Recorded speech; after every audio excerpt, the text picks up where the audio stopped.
오늘 주시는 말씀 요한복음 2장 1절에서 11절까지 말씀을 봉독해 드리겠습니다.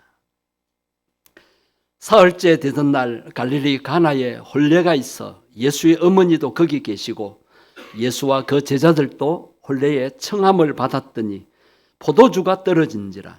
예수의 어머니가 예수에게 이르되 저들에게 포도주가 없다 하니 예수께서 이르시되 여자여 나와 무슨 상관이 있나이까? 내 때가 아직 이르지 아니하였나이다. 그의 어머니가 하인들에게 이르되 너희에게 무슨 말씀을 하시든지 그대로 하라 하니라. 거기에 유대인의 정결 예식을 따라 두세 통 드는 돌 항아리 6이 놓였는지라. 예수께서 그들에게 이르시되 항아리에 물을 채우라 하신즉 아귀까지 채우니 이제는 떠서 연회장에게 갖다 주라 하시매 갖다 주었더니 연회장은 물로 된 포도주를 맛보고도 어디서 났는지 알지 못하되 물떠온 하인들은 알더라. 연회장이 신랑을 불러 말하되 사람마다 먼저 좋은 포도주를 내고 취한 후에 낮은 것을 내거늘 그대는 지금까지 좋은 포도주를 두었도다 하니라. 예수께서 이 첫 표적을 갈릴리 가나에서 행하여 그의 영광을 나타내시매 제자들이 그를 믿으니라. 아멘. 혼인 잔치집 이야기죠. 잔치집에 세 가지가 많다고 했습니다. 뭐가 많지요? 음식이 많습니다. 또 초청한 사람들이 많습니다. 그리고 또 뭐가 많지요? 기쁨이 충만합니다. 오늘 본문에 갈릴리 가나의 혼인 잔치집에서도 많은 손님들이 와서 축하하며 음식을 나누면서 기뻐했습니다. 잔치에 참석한 손님들도 기뻐하고 주인도 기뻐하고. 그런데 기쁨이 충만한 잔치집에 예상 못할 일이 일어나 버렸습니다. 낭패스러운 문제가 발생한 것입니다. 갑자기 기쁨이 중단되고 낭패스러운 문제가 발생한 것입니다. 어떤 문제입니까? 오늘 보면 3절에 보면 뭐가 떨어졌다고요? 포도주가 떨어졌다. 포도주는 이스라엘 나라에서는 음료같이 사용하는 것입니다. 비가 잘 오지 않고 물이 귀한 곳에서는 음료같이 마시는 것이 포도주입니다. 딱딱한 빵이나 또 느끼한 고기를 먹을 때 이 포도주와 함께 먹어야 되는 것입니다. 그런데 이 포도주가 떨어져 버렸습니다. 선반 위에 올려놓았던 포도주 통이 떨어진 것이 아니라 손님들에게 대접할 포도주가 동이 난 것입니다. 손님들에게 대접할 포도주가 모자랐다는 말입니다. 이것은 보통 문제가 아닙니다. 심각한 문제입니다. 손님을 청해놓고 대접할 음식이 모자라는 것처럼 주인에게 수치스러운 일은 없을 것입니다. 손님들을 불러놓고 이거 뭐 하는 짓이냐. 한편으로는 이게 법적 문제까지 갈 그런 문제입니다. 손님 중에 아니 이게 무슨 대접이래? 그러면서 법정에 고발까지 할 수 있는 그런 상황이라는 것입니다. 성경에 보면 포도는 기쁨을 상징한다고 여러 곳에서 말씀하고 있습니다. 이 포도는 하나님을 기쁘시게 하고 사람의 마음과 영혼을 기쁘게 한다고 그렇게 표현하고 있습니다. 우리 인생의 삶은 잔치집과 같이 기쁨이 있는 삶입니다. 성경에서는 언제 기뻐하라고 했어요? 항상 기뻐하라고 했습니다.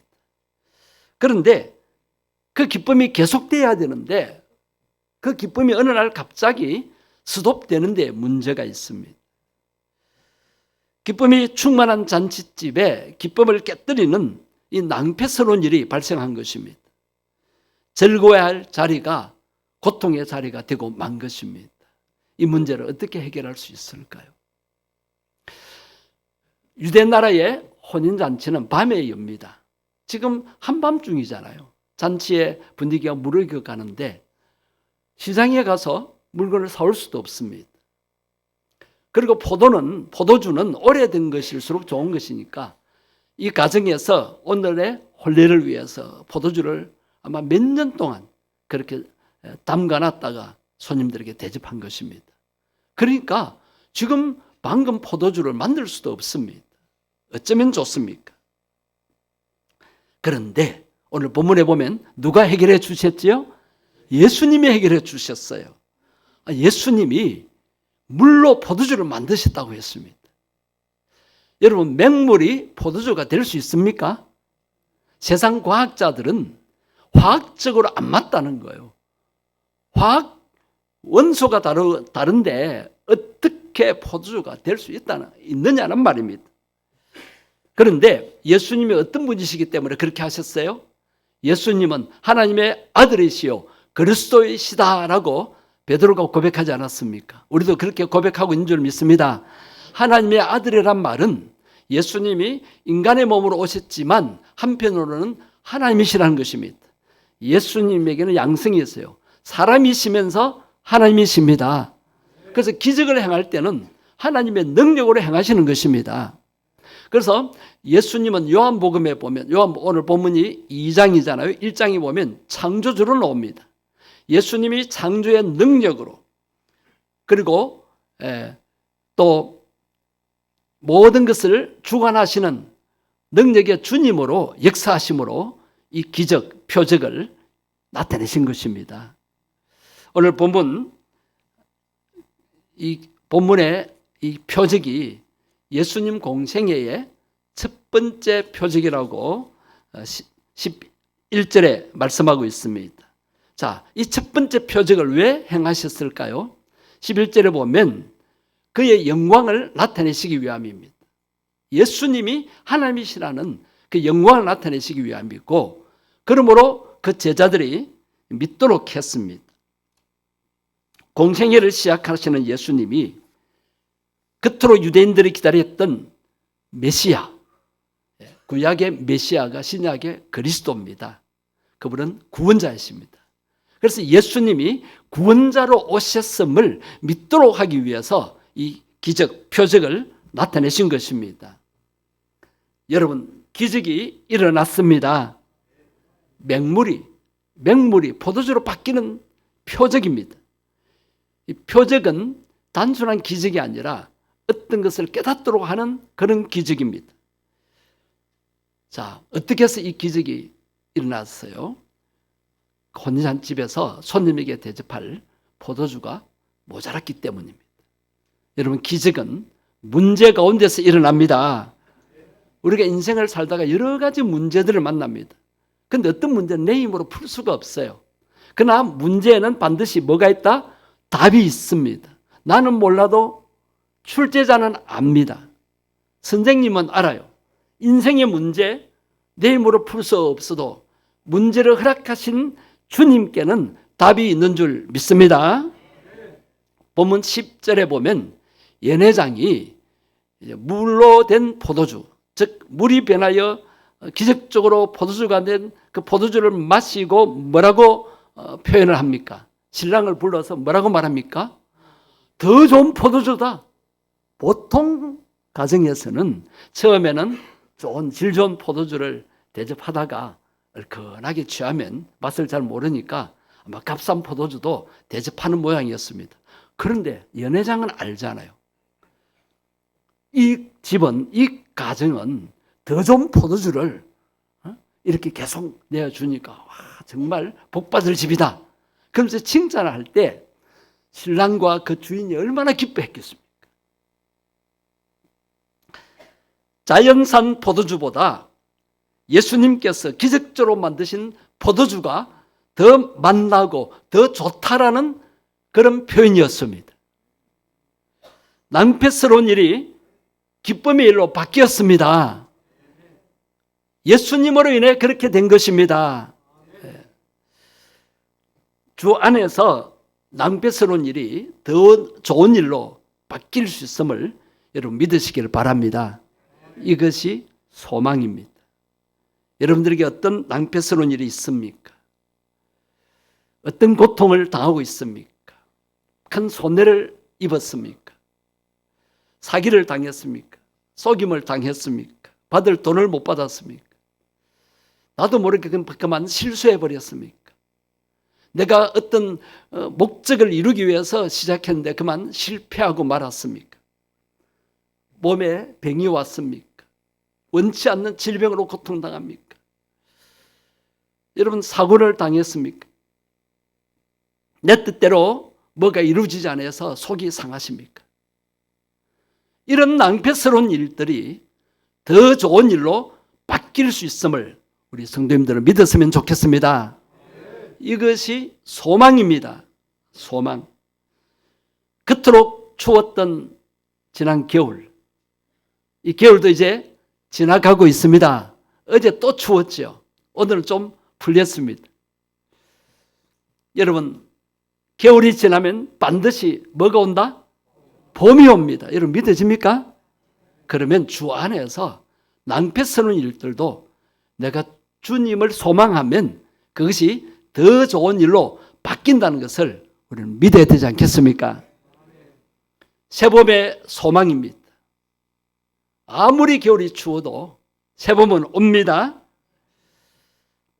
이것이 인생살이에서도 우리가 소망으로 생각해야 합니다. 내 인생에 찬바람이 불고 정말 혹독한 겨울 같은 고통이 엄습해와도 얼마지 않아 따뜻한 새봄이 온다는 소망을 주 안에서 가지시기를 바랍니다.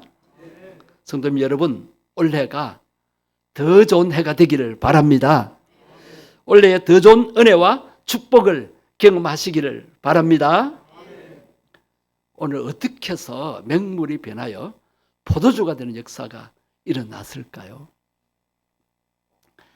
오늘 본문 5절에 보면 예수님의 어머니 마리아가 하인들에게 뭐라고 이르게 명령을 합니까? 여기서 마리아가 왜 나옵니까? 아마 마리아의 친척집인 것 같아요.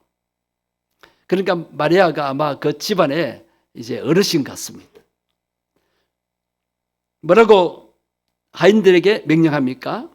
너희에게 무슨 말씀을 하시든지. 자, 누가 말씀하실 거라는 것을 미리 이야기합니까? 예수님. 무슨 말씀을 하시든지 그대로 하라라고 했어요. 그럴 때 하인들은 어떻게 합니까? 예수님이 처음에는 내 때가 아닙니다.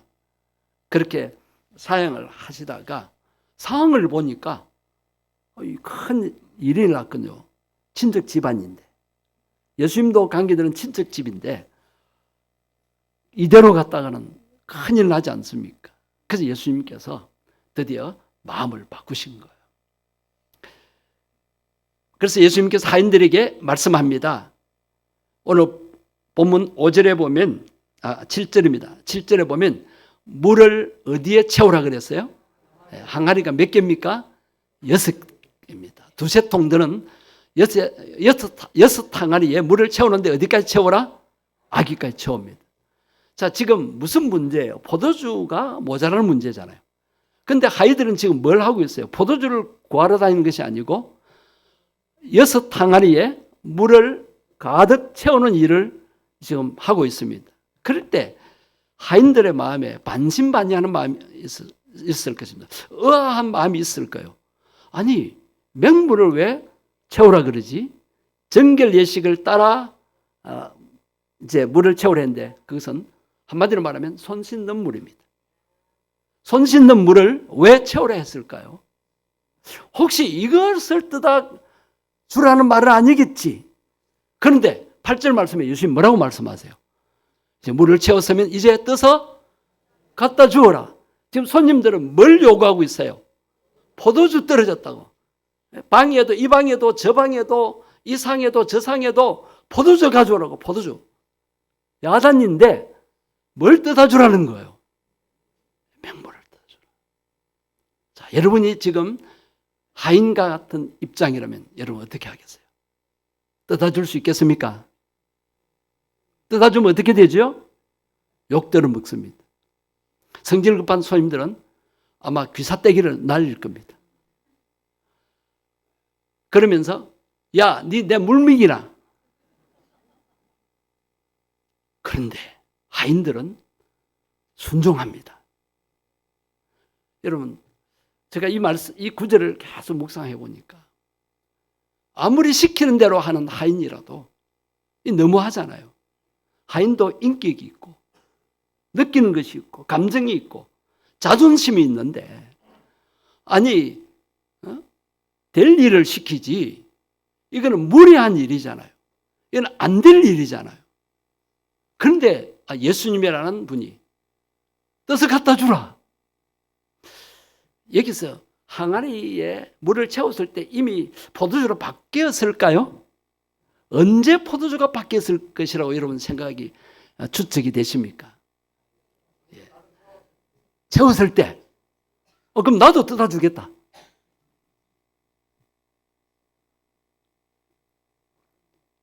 본문에는 그 설명이 없어요.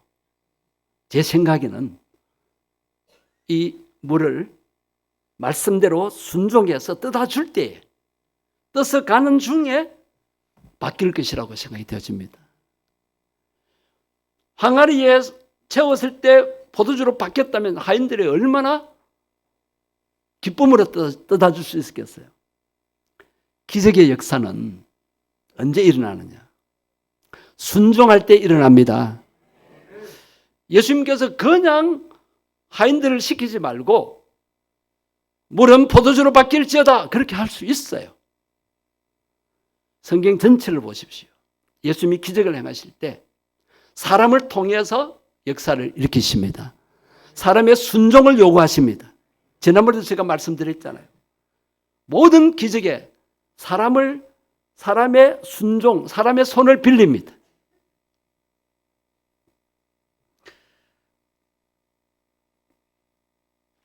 여러분, 순종할 때 기적이 나타난 것을 믿으시기를 바랍니다. 여기서 창조의 역사, 놀라운 변화의 역사가 일어났습니다. 오늘 본문 9절 말씀을 보십시오. 연회장에 대한 이야기요. 자, 하인들이 맹물을 들고 가는데 포도주로 바뀌었어요. 그래서 연회장에게 이제 가니까 포도주가 되었는데 포도주가 그 맛을 보는 거예요. 연회장이 다른 집은 갈수록 안 좋은 것 주는데 맛을 보니까 더 좋은 맛이에요. 더 좋은 맛이에요. 그러면서 신랑을 불러다가 칭찬합니다.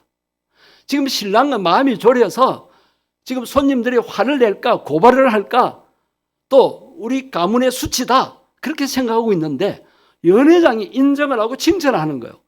다른 집은 처음에는 좋은 것 냈다가 나중에는 안 좋은 것 내는데 이 집은 갈수록 좋은 것을 대접하는구나.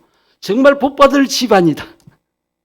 그럴 때 신랑이 입이 벌어지고 얼마나 기뻐했겠어요. 그리고 더 맛난 포도주를 마시는 그 손님들 계속 기뻐하지 않았겠습니까? 그런데 문제는 이 더 맛난 포도주를 맛본 연회장은 이것이 어디에서 났는지 알았어요, 몰랐어요? 몰랐다고 했습니다. 여러분, 높은 자리에서 대접받는 손님들은 몰랐어요. 그러나 누구는 알았다고요? 낮은 자리에서 순종하는 하인들은 알았습니다. 여러분, 순종할 때, 말씀대로 순종할 때 놀라운 변화 역사가 일어납니다. 왜 내 삶에는 기적이 안 나타나요? 왜 내 기도에는 응답이 안 돼요? 뭐가 부족해서 그럴까요? 온전한 순종. 자, 베드로 이야기를 제가 얼마 전에 드렸습니다.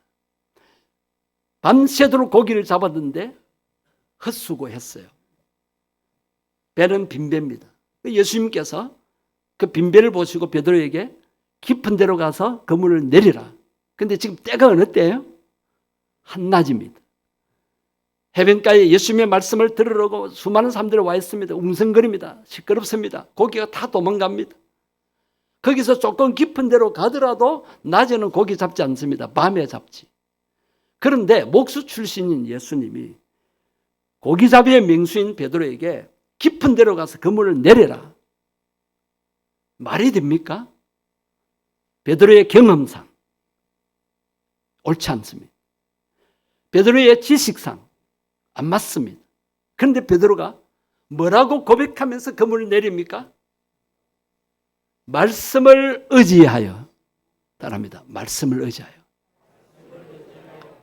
우리도 내 생각, 내 경험, 내 지식과 맞지 않더라도 하나님의 말씀을 의지하여 행할 수 있게 되기를 바랍니다.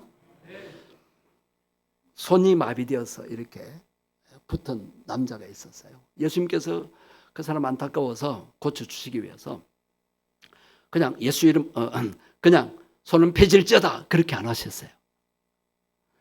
그 사람 보고 뭐라고 그랬어요? 손을 펴라 그랬어요. 손을 내밀어라 그랬어요. 이 사람 생각이 나는 안 되는데요. 손이 안 펴지는데요. 그러면 역사가 안 일어나는 거. 예수님이 말씀하시니까 예수님 말씀대로 해보자. 그 손을 편 거예요. 그러니까 마비가 풀리고 손이 펴졌던 것입니다. 예수님께서 앞을 못 보는 시각장애인들의 그 눈을 뜨게 해주셨어요. 자, 바디메오 같은 맹인에게는 그 자리에서 눈 뜨게 하셨어요. 그런데 두 소경이 왔을 때 진흙을 침에 이겨서 눈에 발라놓고는 저 실로암 연못에 가서 눈을 씻고 오라 그랬어요. 여러분, 건강한 사람도 실로암 연못에 가기 힘들어요. 거리가 멀지요. 또 거기 가서 아래로 골짜기로 내려가야 합니다. 연못은 낮은 곳이 있잖아요. 그러니까 그 물이 많지 않으니까 계단을 내려가야 합니다. 앞도 못 보는데 그 비탈길을 계단을 내려가는 수고까지 해야 돼요. 아니 그 자리에서 고쳐주시면 안 됩니까? 예수님께서는 때로는 우리에게 순종을 요구하시는 것을 보게 됩니다. 이제 말씀을 정리하겠습니다. 우리 인생의 삶에 있어서 가장 중요한 초대 손님은 예수님이 되셔야 합니다. 의문이 있을 겁니다. 아니 그토록 바쁘신 예수님이 왜 한가하게 결혼잔치집에 와 계실까요? 식사할 겨를도 없으시고 잠도 모자르시는 예수님이 어떻게 한가하게 잔치집에 와 계시는가? 한번 생각해 보세요. 예수님께서 갈릴리 지방 전체를 또 예루살렘 그리고 온 유대 그리고 이방 도시까지 다 다니셨잖아요. 예수님께서 3년 동안 공생의 기간 동안에 이렇게 결혼잔치집, 혼인잔치집만 다니도 얼마나 바쁘시겠어요. 그런데 오늘 본문에 왜 예수님이 잔치집에 와 계실까요? 오늘 보면 2절을 보십시오. 2절에 보면 예수와 그 제자들도 혼례에 어떻게? 초청받은 거예요. 우리도 결혼식에 누구누구 오라고 청첩장을 보내잖아요. 유대인들은 이 초대장을 꼭 보냅니다. 초대받은 사람들만 가는 거예요. 예수님도 초대받아 그곳에 가신 겁니다. 우리들의 삶의 현장에도 예수님을 초청하셔야 합니다. 이미 여러분의 마음에 예수님을 초청하셨지요. 그 예수님이 여러분 마음속에 함께 하십니다.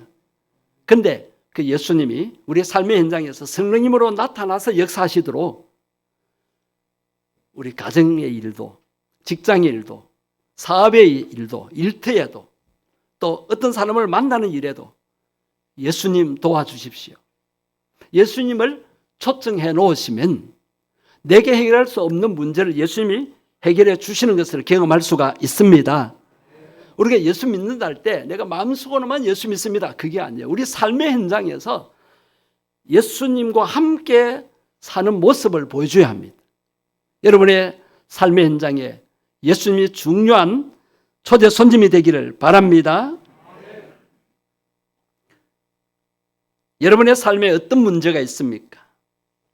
지금 인생에 어떤 풍파가 몰아칩니까? 어떤 고난이 있습니까? 예수님이 계시면 다 해결됩니다. 예수님께 맡기면 됩니다. 예수님께 맡기면 맹물같이 아무 맛도 없는 인생이 맛난 인생으로 변화되어집니다. 바닥난 인생이 더 좋은 것으로 채워집니다. 예수님을 초대했으면 그 말씀대로 행해야 합니다. 예수님이 그 잔치집에 계시는데도, 그리고 말씀을 하시는데도 하인들이 듣지 않았다면 이 말도 안 되는 소리라고, 그래서 거역했다면 이런 기적의 역사가 나타날 수 있겠습니까? 여러분, 말씀대로 순종하는 방법이 최고의 방법임을 아시기를 바랍니다. 순종하면 문제 해결이 됩니다.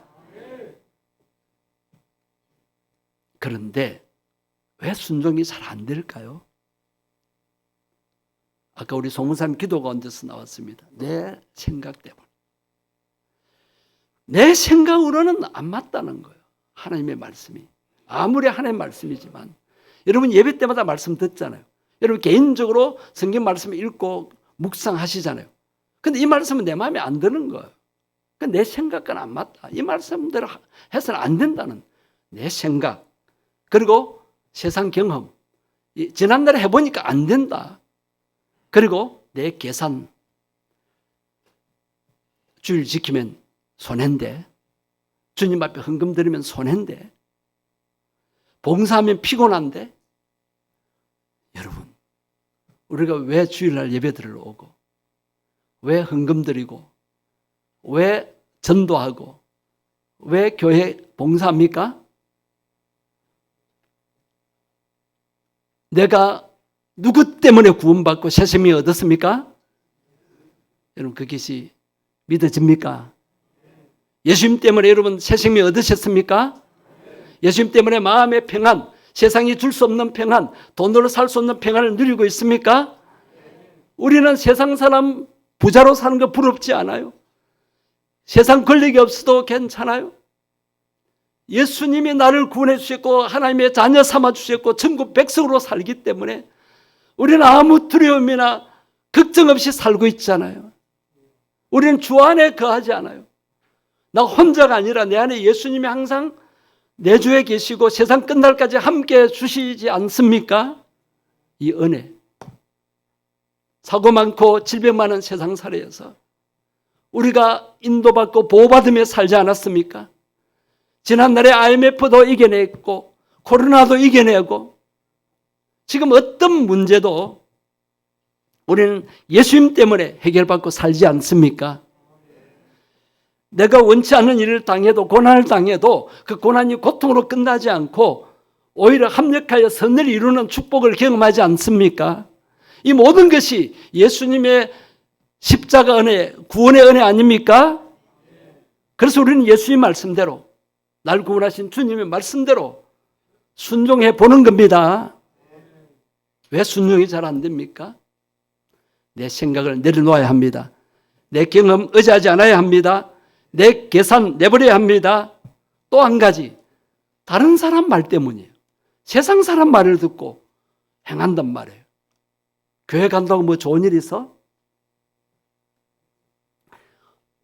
왜 이단에 빠집니까? 사이비에 빠집니까? 그 사람들 말을 듣기 때문에. 하나님 말씀 들어야 되는데 세상 말은 잘 들으면, 세상 사람의 말은 잘 듣고 유튜브에 있는 말은 믿으면서 성경 말씀, 성령의 감동으로 기록된 하나님의 말씀은 안 믿어진단 말이에요.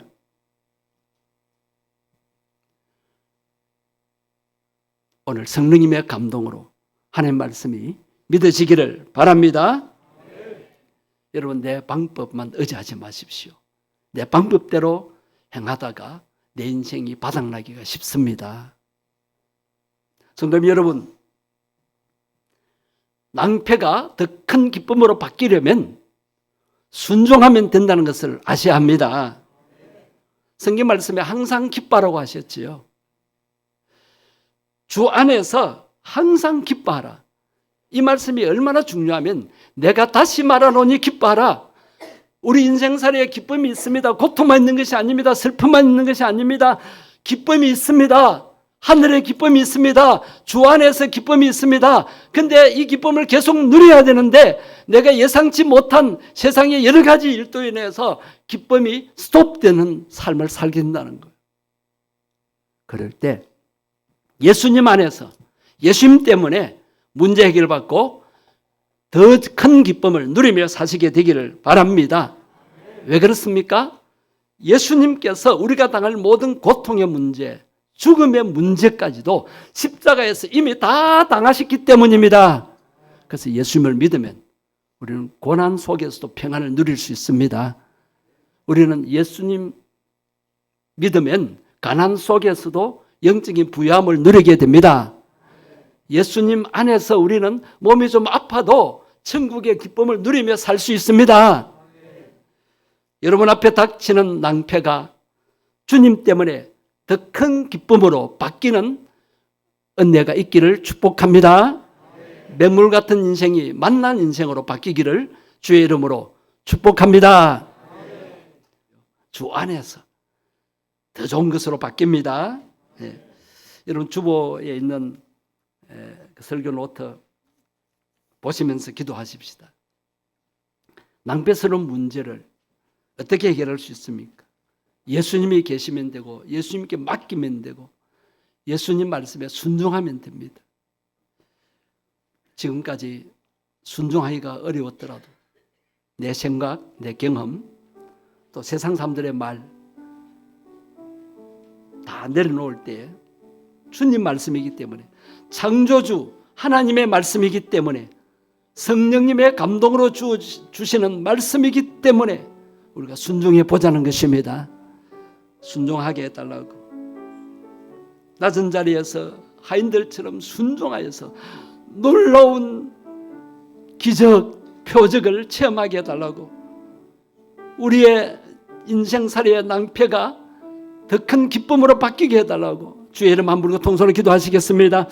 주여 살아계신 하나님, 능력의 하나님, 낭패가 기쁨으로라는 말씀을 나누고 기도하게 하심을 감사합니다. 이 험한 세상 마귀가 방해하고 죄가 관여한 세상 살 때에 우리가 낭패스러운 문제를 당합니다. 내가 아무리 열심히 준비하고 내가 열심으로 행해도 원치 않는 불경기를 만나고 원치 않는 여러 가지 사고와 또 질병을 당합니다. 그럴 때에 기쁨이 스톱되는 삶을 살게 됩니다. 주여 이 문제 해결하기를 원합니다. 예수님을 우리 삶의 현장에 모셔드리기를 원합니다. 예수님께 맡기기를 원합니다. 구주 예수님께 의지하기를 원합니다. 예수님 말씀대로 행하기를 원합니다. 주여 말씀대로 행하지 못한 죄와 허물을 회개합니다. 주님 말씀이기 때문에 능력의 말씀이기 때문에 문제의 해답이기 때문에 내 생각, 내 경험, 내 지식에 맞지 않아도 순종하게 주옵소서. 성령님 제대로 마음을 다스려 주셔서 순종할 마음을 주옵소서. 순종할 때 믿음을 다하여 주시옵소서. 성령님 도와주시옵소서. 성령님 순종의 영으로 임하시옵소서. 우리 인생의 최고의 초대 손님이 예수님이 되기를 바랍니다. 예수님과 함께 세상을 살아가기를 원합니다. 예수님 성령님으로 임하시고 역사해 주옵소서. 하나님 아버지, 우리 인생살이에 기쁨이 있지만은 예상치 못한 낭패스러운 일로 기쁨이 스톱될 때가 많습니다. 그래서 우리에게는 더 고통이 닥칩니다. 그러나 오늘 말씀을 통하여서 해답을 얻게 하시니 감사합니다. 문제 해결자 예수님을 우리가 믿고 있습니다. 예수님을 마음에 모시고 삽니다. 우리의 삶의 현장에도 예수님을 초청할 수 있게 해 주옵소서. 예수님께 맡기며 살게 해 주옵소서. 주님의 말씀에 순종하며 나아가게 해 주옵소서. 왜 우리가 순종하고 싶어도 순종이 잘 안 됩니까? 내 생각 때문임을 깨닫고 내 생각을 내려놓습니다. 내 경험 의지하지 않겠습니다. 내 지식만 의지하지 않습니다. 세상 사람들의 말에 영향받지 않게 주옵소서. 주님의 말씀이기 때문에, 성령의 감동으로 기록된 말씀이기 때문에 순종해 볼 수 있게 하옵소서. 성령님 순종으로 임하시옵소서. 우리 마음과 생각을 다스려 주셔서 하나님의 말씀에 순종하여 놀라운 기적을 체험하게 해 주옵소서. 낭패스러운 인생의 문제들이 해결되고 더 큰 기쁨의 인생을 살게 해 주옵소서. 바닥난 인생이 채워지게 해 주옵소서. 맹물 같은 인생이 만난 인생으로 바뀌어지게 해 주시옵소서. 우리를 구원하러 오신 주 예수님 이름으로 기도드립니다. 아멘.